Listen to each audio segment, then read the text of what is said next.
Assalamualaikum warahmatullahi wabarakatuh. Nama saya Muhammad Alif Aiman bin Tarmizi, nombor metrik 052205. Tajuk tugasan saya ambil mengubah ciptaan Allah. Hadis dia, la'anallahu al-washimatu wal mustawshimati wan namisati wal mutanammisati wal mutafallijati lil husni mughayyirati khalqallah. Makna dia, daripada Rasulullah sallallahu alaihi wasallam, Allah melaknat perempuan yang membuat tatu dan meminta dibuat tatu yang mencukur alis, yang menjarangkan gigi untuk kecantikan yang mengubah ciptaan Allah. Daripada hadis ni kita dapat ada 4 larangan yang ada dalam hadis. Yang pertama, larangan membuat tatu. Kedua, mencukur alis. Ketiga, menjarangkan gigi. Yang terakhir, perkara-perkara yang termasuk dalam mengubah ciptaan Allah. Yang pertama ni, al-washimatu, membuat tatu. Membuat tatu ni bermaksud membuat tanda atau hakisan pada mana-mana anggota tubuh secara kekal. Hadis dia daripada Ibnu Umar radhiyallahu anhu bahawa Rasulullah sallallahu alaihi wasallam bersabda, bahawa Rasulullah sallallahu alaihi wasallam melaknat perempuan yang menyambung dan meminta disambungkan rambutnya, perempuan yang membuat tatu, yang mengasah gigi dan minta diasah gigi. Membuat tatu dia kadang buat tatu bentuk-bentuk macam-macam lah. Yang kedua ni, al-mutanammisati, mencukur alis. Alis ni kening, cukur kening. Perkara ini termasuklah mencabut atau menghilangkannya dengan apa cara sekalipun. Ini banyak perempuan selalu buat, bagi bentuk kening kan, nampak lawa. Kadang lelaki pun sama, buat line rambut sekali, sambung, cukur kening.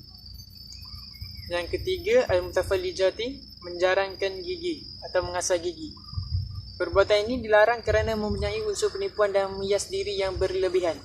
Tetapi terdapat beberapa pengubahan yang diharuskan, seperti tujuan perubatan atau pemulihan.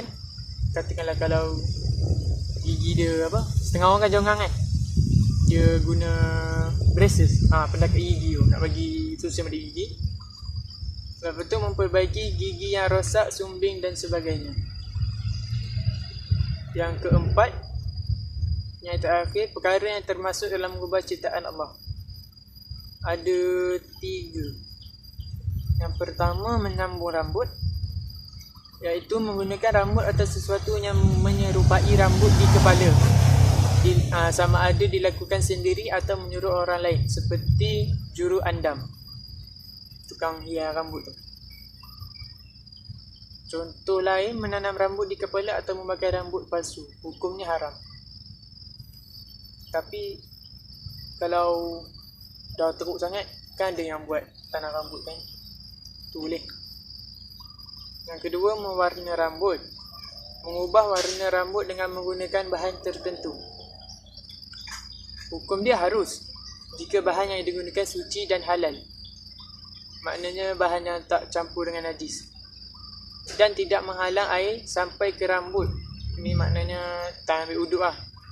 Contoh dia inai dan katam. Maknanya inai dan katam ni boleh guna lah, macam rambut uban kan. Inai hitam tak boleh. Inai perang tak boleh.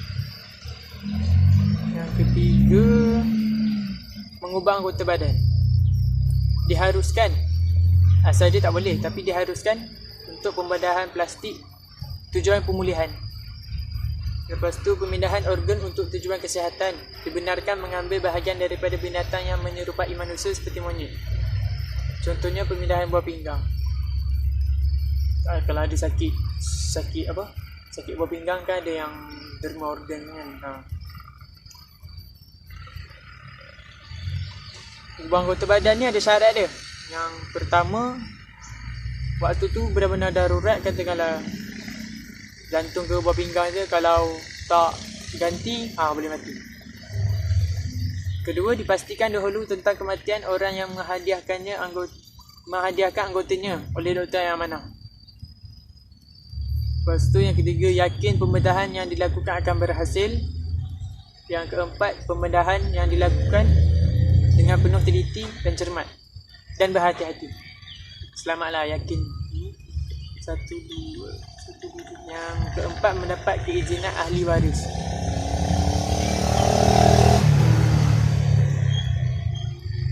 Ni banyak lah zaman sekarang ni yang macam ambil dari binatang. Apa contoh? Ada tapi tak tahu. Slide 8 ni, kaedah ulama mengistimbat hukum. Istimbat hukum haram mengubah ciptaan Allah ni berdasarkan perkataan la'ana. Perkataan la'ana bermaksud Allah melaknat. Semua perkara yang dilaknat oleh Allah adalah suatu larangan yang pasti yang membawa maksud haram. Oleh itu, perbuatan membuat tatu, mencukur alis, menjarangkan gigi untuk kecantikan dan mengubah ciptaan Allah adalah haram. Ini termasuk dalam mengubah jantina. Mengubah jantina apa ada? Haram, tak boleh. Lelaki jadi perempuan, perempuan jadi lelaki.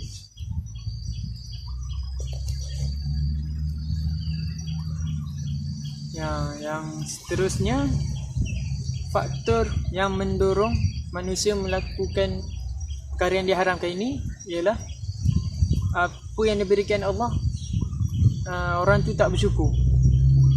Yang kedua, terlalu mengikut peredaran zaman. Maknanya ikut trend lah.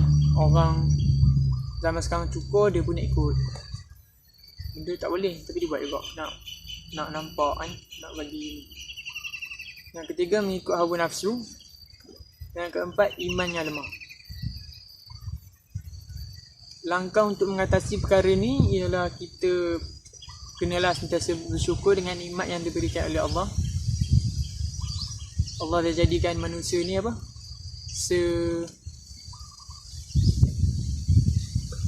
Seindah makhluk. Manusia ni dah komplit dah. Semua perfect dah. Yang kedua, mempelajari hukum agama. Yang ketiga, mendekatkan diri kepada Allah. Dan yang keempat, mengetahui tentang keburukan melakukan sesuatu perkara.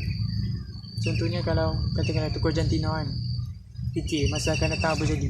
Kena bahan dengan orang tu. Kena apa? Palau ke, kecam ke. Hikmah larangan, sebab perkara yang dilarang kerana terdapat unsur penipuan dan kepalsuan. Yang kedua, menyerupai orang kafir. Yang ketiga, melahirkan perasaan sombong dan takbur kerana mengubah ciptaan yang diberikan oleh Allah. Slide terakhir ni, pengubahan yang dibenarkan dan yang dilarang. Antara yang dibenarkan, pembedahan mata untuk memulihkan penglihatan. Katakanlah dia rabun ke, buta ke, boleh buat. Yang kedua, pembedahan jantung bertujuan menyelamatkan nyawa. Ni contoh dia lah. Lepas tu, pembedahan buah pinggang. Banyak lagi contoh lain, senang. Lepas tu yang diharamkan, pembedahan plastik bertujuan kecantikan sebagai mata. Banyak buat. Helps me find my way back when I've gone too far. When all my anger makes me blind, I remember your mercy for all mankind. The reason I forgive as long as I